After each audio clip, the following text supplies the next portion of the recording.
우리 말씀 듣기 전에 이렇게 인사하겠습니다. 옆에 현수막 보이시죠?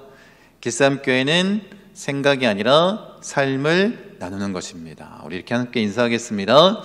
길쌈교회는 생각이 아니라 삶을 나누는 것입니다. 아멘. 네. 우리 계속해서 이렇게 인사할 겁니다. 그리고 우리가 꿈꾸고 있는 길쌈교회가 그냥 생각을 나누는 것이 아니라 주님 말씀하신 대로 그 말씀을 살아내는 삶으로 실천되어지는 그런 교회가 되기를 원합니다. 우리가 그리스도인으로 사는 법에 대해서 함께 나누면서 십계명을 통해서 하나님께서 우리가 그리스도인으로서 이 땅 가운데 어떻게 살기를 원하시는지 함께 나누고 있습니다. 4계명까지는 하나님과의 관계된 그런 계명이고, 이제 5계명부터 이웃과의 관계된 그런 계명에 대해서 우리가 나누고 있습니다. 우리가 이제 이 이웃과의 관계에 대한 이 계명을 좀 나눌 때에 필요한 것이 있는데, 그게 뭐냐면 이웃에 대한 정의입니다. 하이델베르그 교리 문답으로 보는 이 십계명이라는 책에 보면 이웃에 대해서 이렇게 정의를 하고 있습니다. 내 이웃은 내 삶에 들어온 다른 사람이다, 이렇게 얘기를 하고 있고, 또 내 이웃은 하나님이 내 인생의 길 위에 두신 사람이다, 이렇게 얘기를 하고 있습니다. 쉽게 얘기하면 이겁니다. 버스 정류장에서 누군가를 만났습니다.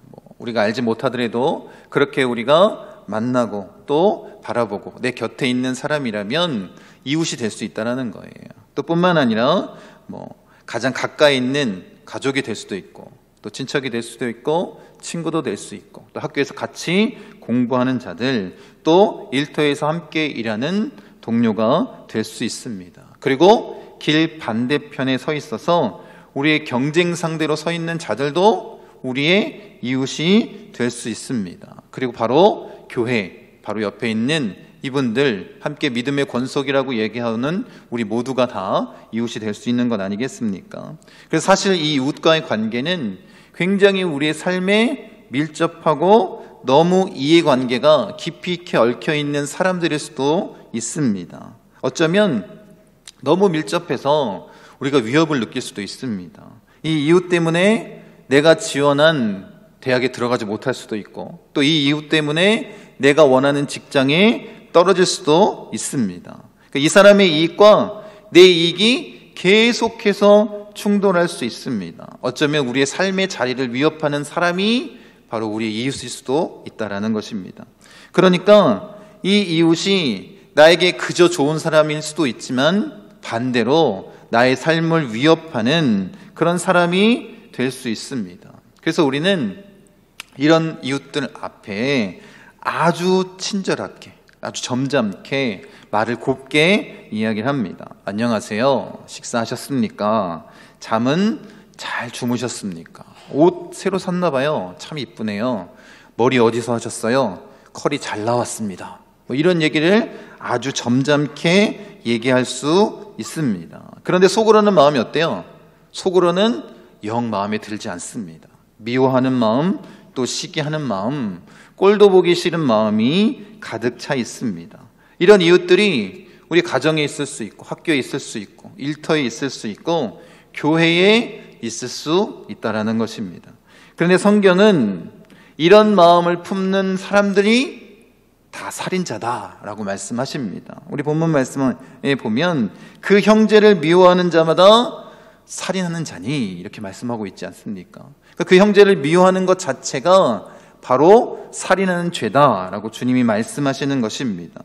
여러분, 우리가 이 살인하지 말라라는 십계명의 6번째 계명이 우리의 삶과는 굉장히 동떨어져 있는 것처럼 생각하고 살아왔을지 모르겠습니다. 우리가 그리스도인인데 어떻게 다른 사람의 생명을 우리가 빼앗아갈 수 있겠습니까? 그래서 이 살인하지 말라는 이 계명이 우리와는 아주 멀리 떨어져 있는, 내가 다른 사람을 죽일 일이 없으니까 그렇게 멀리 떨어져 있는 일이라고 착각하며 살아가고 있을지 모르겠습니다. 그런데 성경적인 의미, 이 살인하지 말라는 의미는 우리가 이렇게 볼 수 있습니다. 우리가 지금 이 살인하지 말라에 대해서 함께 이야기하면서 이 두 가지는 좀 빼놓고 이야기하려고 합니다. 성경에는 자기 방어를 위해서 밤에 도둑이 오거나 공격하는 자를 죽이는 것을 금하고 있진 않습니다. 물론 법률로 그것을 제정해 놓고 있고 또 사형제도도 마찬가지입니다. 그래서 십계명 이후에 이 부분에 대해서 주님이 말씀하시고 있고 또 창세기 9장 6절에 보면 다른 사람의 피를 흘리면 그 사람의 피도 흘릴 것이니 이는 하나님이 자기 형상대로 사람을 지으셨음이니라 이렇게 말씀하고 계십니다. 그러니까 사형제도에 대해서도 주님이 이미 말씀 가운데 언급해주고 계시기 때문에 우리가 오늘 이야기할 때는 이 부분에 대해서는 나누지 않을 것입니다. 우리가 지금 다루어야 할 이 살인하지 말라라는 계명은 우리에게 잘못된 동기와 환경에서 함부로 또는 고의적으로 인간의 생명을 빼앗는 것에 대해서 우리가 이야기를 나눌 것입니다. 그래서 우리가 오늘 살필 것은 자살 문제라든지 아니면 낙태에 대한 문제라든지 이 부분에 대해서 우리가 이야기할 것이고 또 예수님께서 명확하게 이 계명을 통해서 우리에게 말씀하시고 계시는 영적인 의미를 그 진리를 깨닫는 그런 시간이 되기를 원합니다. 그래서 이 부분을 나눌 때 우리가 좀 이렇게 명확하게 기준을 세웠으면 좋겠습니다. 우리가 생명을 왜 함부로 다룰 수 없느냐?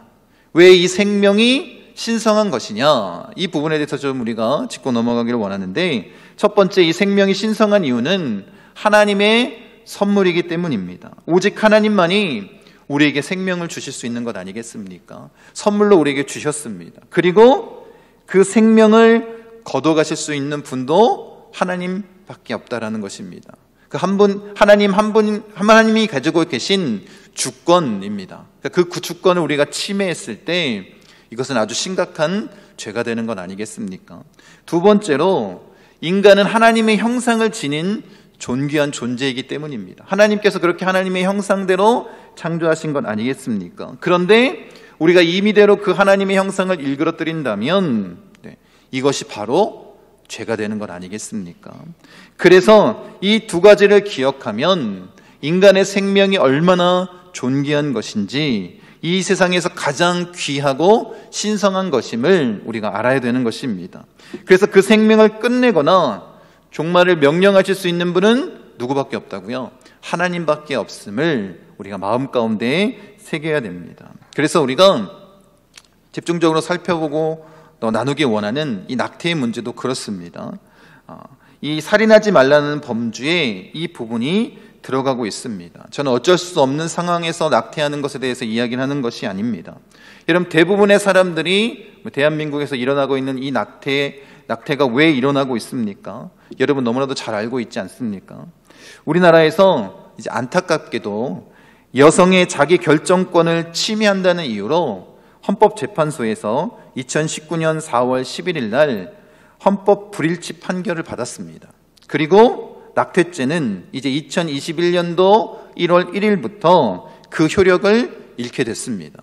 물론 효력은 잃었지만 죄는 있지만 아직까지는 처벌하지 못한다라는 요 상태에 있고 이제 지금 법 개정안이 이루어지고 있는데 계류 상태에 놓여져 있습니다. 그래서 14주 이전까지는 이제 아무런 제재 없이 낙태를 할 수 있는 거예요. 그리고 24주까지 특별한 이유가 있을 때만 이 임신 중절 수술을 할 수 있습니다. 그래서 헌법재판소에서 어떻게 명시했냐면 성범죄나 산모의 건강을 해칠 때나 법률상 혼인이 안 되는 혈족 간의 임신일 경우에나 또 전염병 질환이나 유전학적으로 신체적으로 정신적으로 질환이 판명되면 낙태를 할 수 있게끔 그렇게 명시하고 있습니다. 여러분 그런데 아십니까?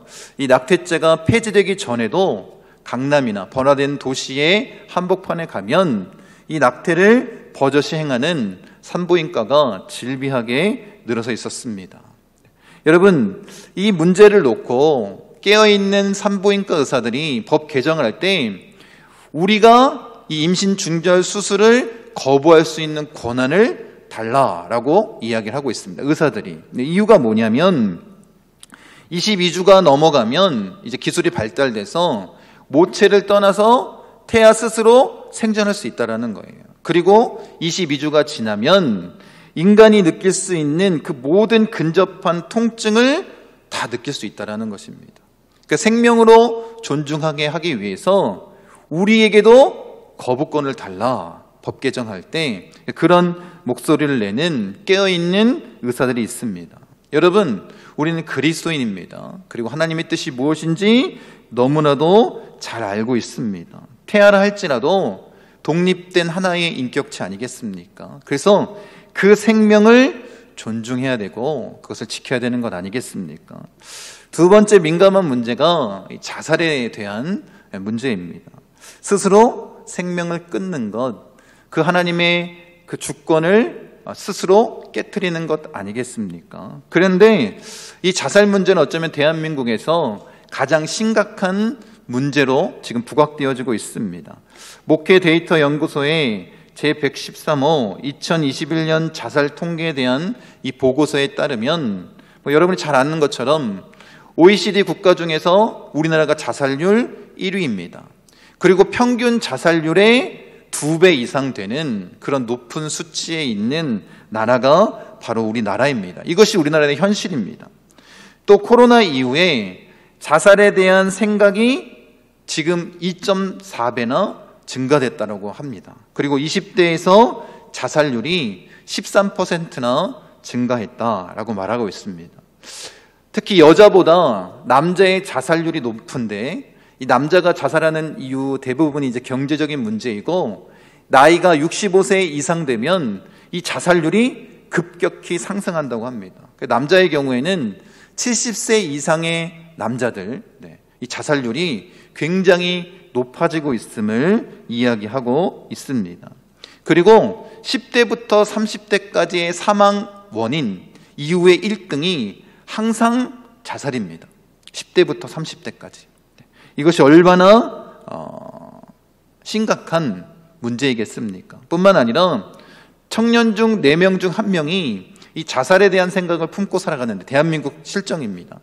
그런데 크리스천 중고등학교 학생들이나 청년들의 생각이 이와 다르지 않다라는 거예요.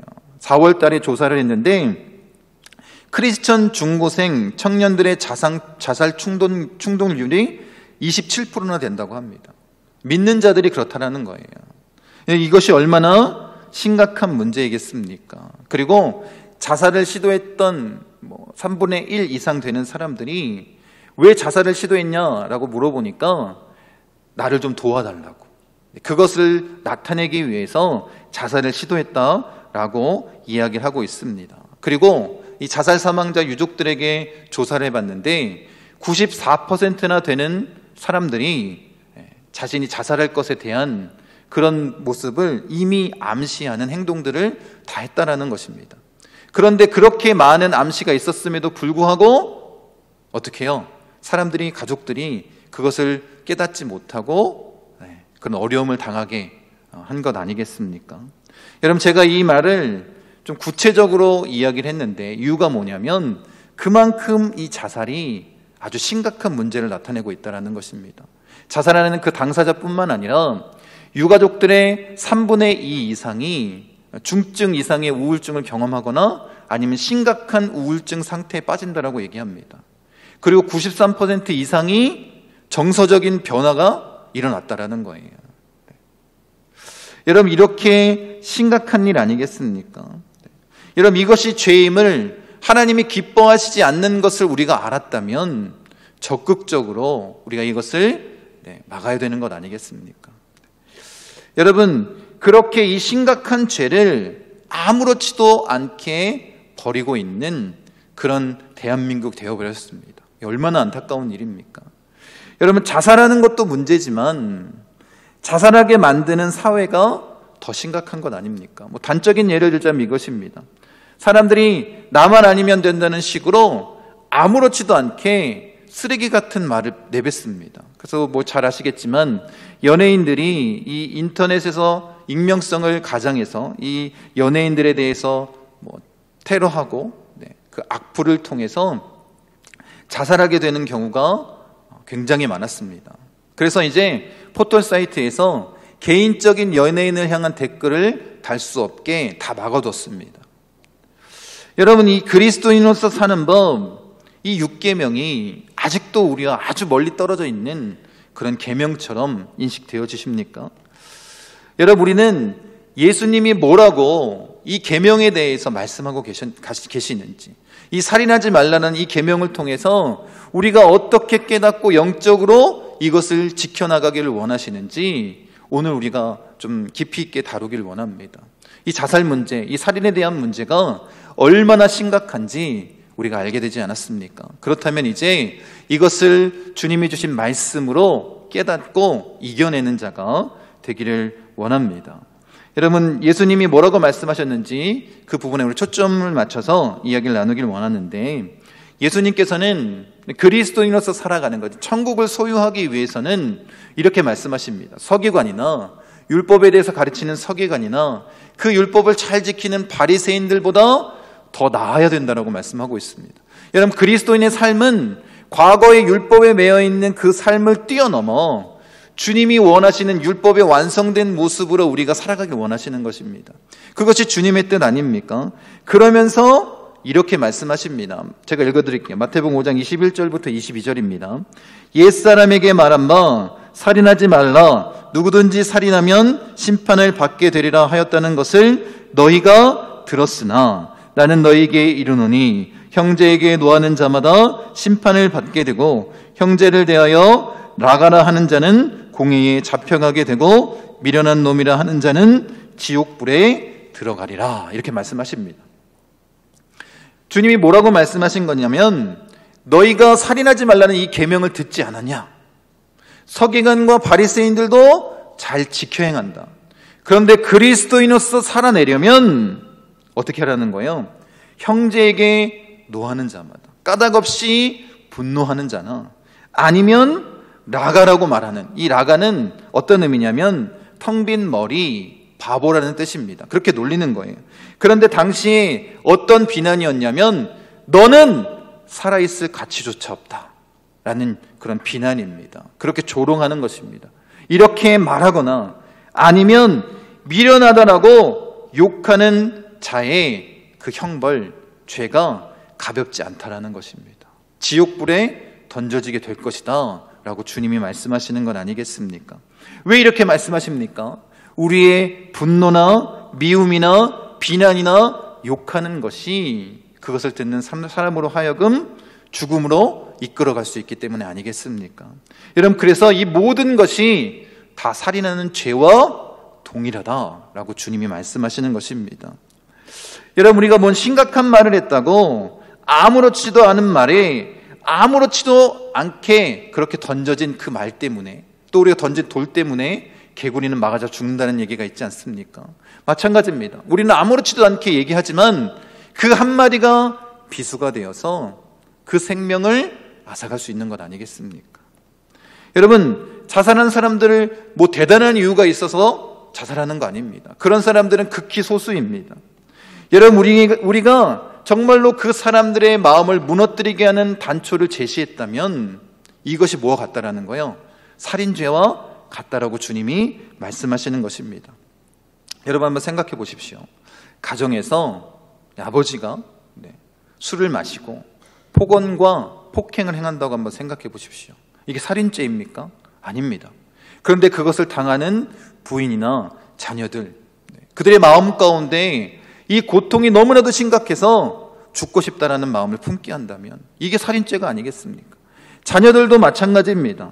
부모의 마음을 못 알아주고 방에 틀어박혀서 게임이나 하고 부모에게 나를 왜 이렇게 낳아줬냐고, 나에게 해준 게 뭐가 있냐고 라고 얘기하고, 또 돈을 주지 않는다고 폭언을 하고 폭행을 하는 그 자녀를 보며 부모가 마음 가운데 죽고 싶다라는 그 마음을 품게 된다면 이게 살인죄가 아니겠습니까?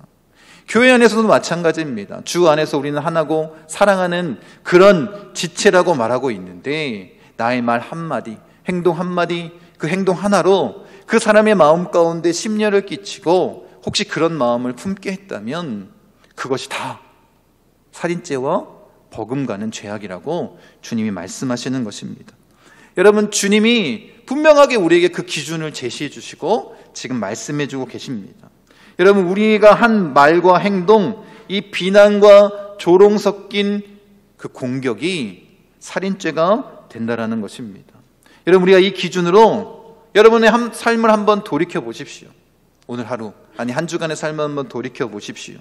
가정에서, 또 일터에서, 학교에서, 교회에서 혹시 우리가 살인자로 살아간 것은 아닙니까? 우리가 심각하게 이것을 돌이켜 봐야 되는 것입니다. 여러분, 그래서 그리스도인으로서 사는 것은 결코 쉽지가 않습니다.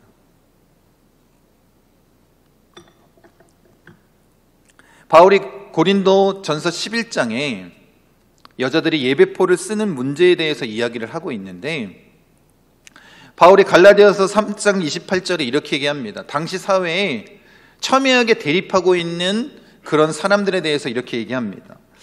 너희가 유대인이나 헬라인이나 종이나 자유인이나 남자나 여자나 다 주 안에서 하나다라고 얘기합니다. 그렇게 첨예하게 대립하고 있는 그 모든 사람들이 주 안에서는 다 하나라는 거예요. 그래서 바울이 특히 고린도 교회에 당시의 그 문화 풍습과는 전혀 다르게 여자들로 하여금 지금으로 따지면 대표 기도도 할 수 있게 했고, 예언하는 일, 말씀을 선포하는 이 일을 여자들도 할 수 있게 했다라는 것입니다. 그런데 그렇게 여자들이 기도하고 말씀을 전하는 사역을 감당하면서 주 안에 우리가 하나님을 깨닫고 나아갔는데, 그들의 마음 가운데 이제 이런 주장이 생기기 시작한 거예요. 우리가 주 안에서 하나이니까 예배 시간에 당시의 풍습대로 머리에 이 예배포를 쓰는 것, 이 너울을 쓰는 것, 수건을 두르는 것이 옳지 않다. 그러면서 교회 안에서 그것을 벗는 여성들이 나타나기 시작했습니다. 여러분, 그런데 당시 문화 풍습에 따르면 어떤 거냐면, 여자들이 머리에 이 수건을 두르지 않는 것은 노예이거나, 근데 노예는 여러분 겉으로 드러났을 때 다 드러나지 않습니까? 저 사람이 노예인 것이 다 드러납니다. 그런데 멀쩡하게 입었는데 머리에 무엇을 쓰지 않으면, 그는 누구냐면 남자를 부르는 거예요. 그러니까 몸을 파는 여인들은 멀쩡하지만 머리에 수건을 두르지 않았습니다. 그런데 한번 생각해 보십시오. 교회 안에서는 이게 충분히 용인되어질 수 있습니다. 그런데 밖에 그런 문화를 갖고 있는 사람들이 교회를 바라봤는데, 교회에 나오는 여자들은 다 어떤 여자들인 거예요? 머리에 아무것도 두르지 않는 여인들.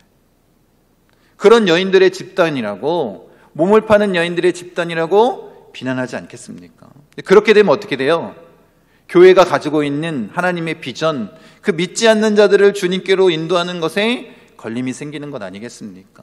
그래서 바울이 고린도 교회를 향해서 하나님의 말씀의 기준, 그 창조의 기준을 가지고 예배포를 쓰는 것이 옳다라고 말하고 있습니다. 남자가 우월하기 때문에 그렇게 얘기하는 것이 아니라, 그리스도인으로서 우리에게 분명히 주어진 사명이 있기 때문에 그 말씀의 기준으로 내가 하고 싶은 것, 나의 자유를 할지라도 그것을 내려놓고 교회를 위해서 힘쓰고 애쓰며 나아가는 것이 옳은 일이라고 말하는 것 아니겠습니까? 그래서 그리스도인들이 바로 이런 삶을 사는 것입니다. 내가 봤을 때 아무렇지도 않고 나에게 문제가 없다 할지라도 말씀의 기준으로 봤을 때, 또 세상 사람들이 바라봤을 때 그것이 받아들이기 어려운 일이라면 우리의 그 자유를 다 내려놓고 우리가 하나님의 말씀대로 살아야 되지 않겠습니까? 여러분, 오늘 주일날 아침에 이제 기도 아마 문자가 갔을 겁니다. 저도 이제 말씀을 준비하다가 그 기도 문자가 와서 보고 이제 기도하고 그 말씀의 그 그림 하나씩 보내잖아요. 묵상 카드를. 햇살콩에서 만든, 우리 처가 직접 만든 건 아니고요. 그것을 받아다가 이렇게 보내드리고 있는데, 거기 오늘 내용이 이렇습니다. 말씀에 비추어 마음에 찔림이 있으면 우리의 연약함을 도우시는 하나님 앞에 있는 모습 그대로 나아가 말씀으로 자신을 비추어 보고, 모난 곳은 다듬고 어지러진 곳은 바로 펴야 합니다. 이런 묵상 카드가 왔습니다. 여러분, 이것이 그리스도인의 삶의 모습 아니겠습니까? 여러분, 우리가 이것이 하나님의 뜻이고 우리가 지금까지 아무렇지도 않게 살았는데 이것이 하나님이 원하시는 일이라면 어떻게 될까요? 모난 곳은 다듬고 어그러진 곳은 펴내야 되지 않겠습니까? 살인죄가 나와 상관없이 그렇게 지내고 내가 그런 일을 하겠어? 라고 생각했지만 오늘 주님 뭐라고 말씀하시는 것입니까? 우리가 욕을 하거나 비난을 하거나 째려보는 눈짓, 행동 하나, 그들에게 정말 마음에 상처 주는 그 모든 것들이 다 살인죄라고 얘기하고 있지 않습니까? 여러분, 그렇다면 우리가 하나님 앞에, 그리고 교인들 앞에, 나 자신 앞에, 이 세상 앞에 떳떳이 서기 위해서 우리가 그 말씀을 지키는 삶을 살아야 되지 않겠습니까? 알고 있고 깨닫게 됐는데도 그 하나님의 영적인 의미가 무엇인지 알면서도 과거와 똑같이 살아간다면 하나님이 기뻐하시겠습니까? 그래서 그런 삶의 모습을 갖게 하기 위해서 주님이 우리가 마태복음 5장 16절에 이렇게 말씀하십니다. 너희 빛이 사람 앞에 비치게 하여 그들로 너희 착한 행실을 보고 하늘에 계신 너희 아버지께 영광을 돌리게 하라. 이것이 그리스도인의 삶의 모습이라는 거예요. 너희의 착한 행실을 통해서, 이 착한 행실이 무엇이겠습니까? 선한 영향력을 나타내는 행실이 무엇이겠습니까? 그것은 다른 것이 아니라 하나님의 말씀대로 사는 거예요. 하나님의 뜻을 알려주셨고 그 진리를 깨닫게 하셨다면 영적으로 그것을 받아들이고 우리가 그렇게 살아내는 것입니다. 그렇게 착한 행실을 통하여 믿지 않는 자들이 주님께 영광을 돌리게 하는 것, 그것이 우리가 해야 될 일 아니겠습니까? 이 일을 우리가 이루어 나가길 원합니다.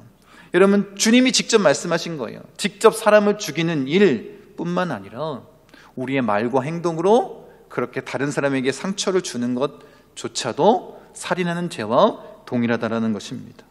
여러분, 우리가 그렇게 다른 사람에게 상처 주는 일 자체를 행하지 않는 자가 되기를 원합니다.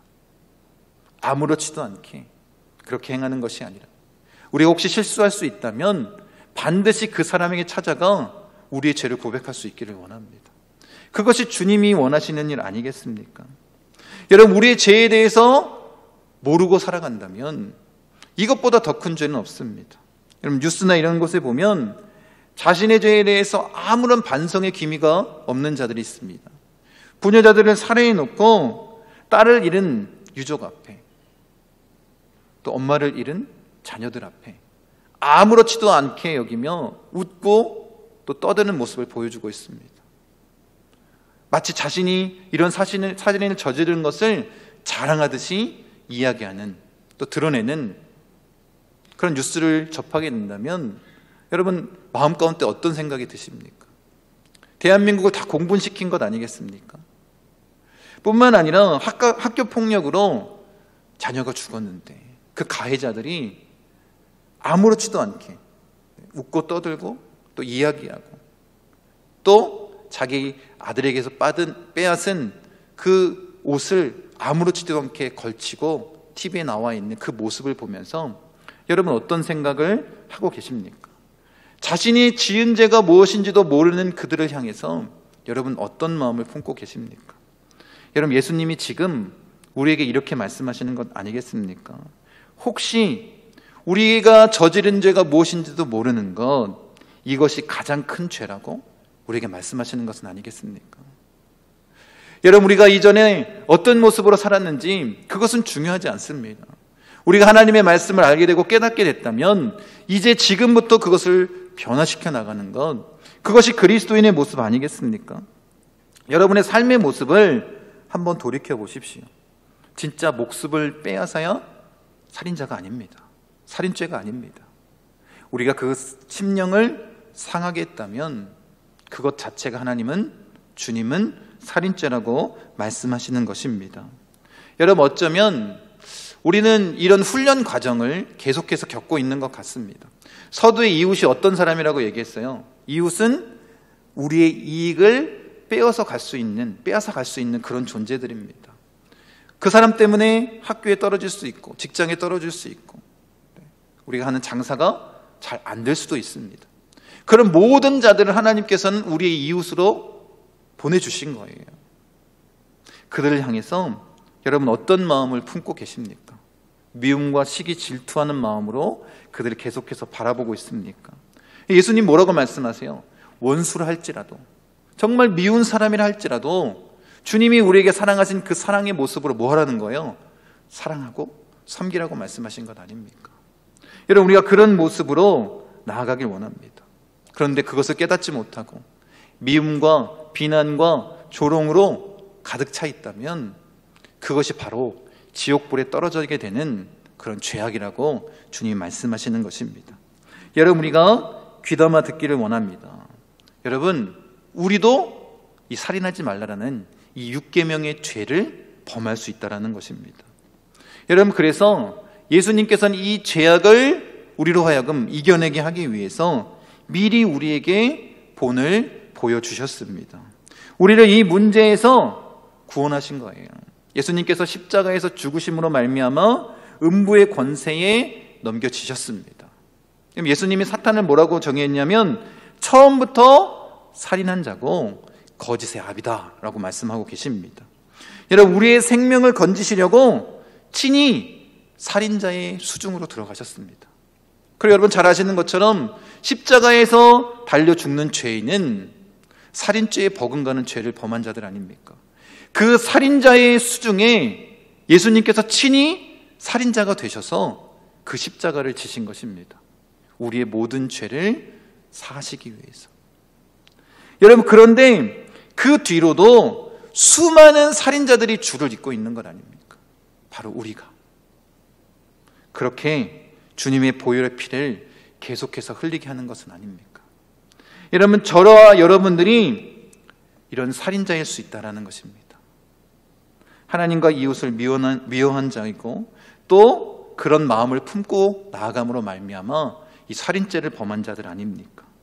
여러분, 어쩌면 우리가 이 그리스도인으로 사는 법 6계명을 지금도 아무렇지도 않게 어기고 살아가고 있는지 한번 우리도 돌이켜봐야 되지 않겠습니까? 여러분, 우리가 오늘 이 시간 깨달았다면 이제 세상으로 나아가 여러분들이 이 말씀을 지켜 행하는 자가 되기를 원합니다. 여러분, 예수님께서 그 십자가에서 우리가 더 이상 그런 죄를 범하지 않도록 예수님의 사랑으로 우리를 붙잡아 주신 것 아니겠습니까? 그 미움이 변하여 사랑이 될 수 있도록, 그렇게 사리가 변하여 정말로 그 생명을 존중하고 사랑하고 섬기는 마음으로 주님이 우리를 변화시킨 것 아니겠습니까? 그것을 경험한 그리스도인이라면 우리가 어떻게 해야 되겠습니까? 여러분 스스로 한번 점검해 보시기 바랍니다. 여러분, 사랑의 영이 여러분들을 지배하고 있습니까? 아니면 미움의 영이 여러분들을 지배하고 있습니까? 성령이 여러분들을 이끌어가고 계십니까? 아니면 사탄이, 처음부터 살인자인 이 사탄이 여러분의 영을 이끌어가고 있습니까? 여러분, 우리는 믿음을 점검해야 됩니다. 우리가 어떤 모습으로 이 땅 가운데 살아내야 되겠습니까? 하나님이 우리에게 분명히 말씀하셨다면 이제 그것을 지켜 행하는 자가 되기를 원합니다. 여러분, 우리가 믿음 있는 자라고 고백한다면 그 믿음은 무엇이냐면 다른 것이 아닙니다. 예수님이 말씀하신 그 말씀대로 살아내는 거예요. 그게 믿음 있는 자의 모습 아닙니까? 말로만, 생각으로만 그렇게 하는 것이 아니라 진정한 능력, 믿음의 능력은 우리가 삶으로 실천하는 것입니다. 여러분, 꼭 기억하십시오. 주님은 오늘 분명히 말씀하셨습니다. 미워하는 것도 살인이고, 분노하는 것도 살인이고, 비난하는 것도 살인이고, 욕하는 것, 조롱하는 것도 살인이라고 말씀하고 있습니다.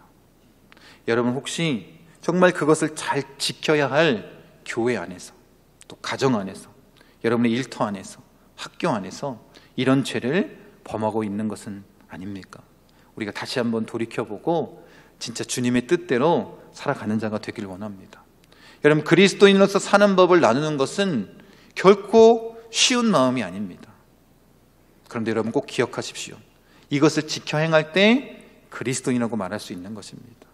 여러분의 삶의 모습을 돌이키고 회개하고 정말 예수 그리스도가 우리에게 베풀어 주신 그 사랑의 모습으로, 섬김의 모습으로 우리의 이웃들을 사랑하고 섬기는 우리 목포 순복음 중앙교회 성도님 되시기를 간절히 축원드립니다.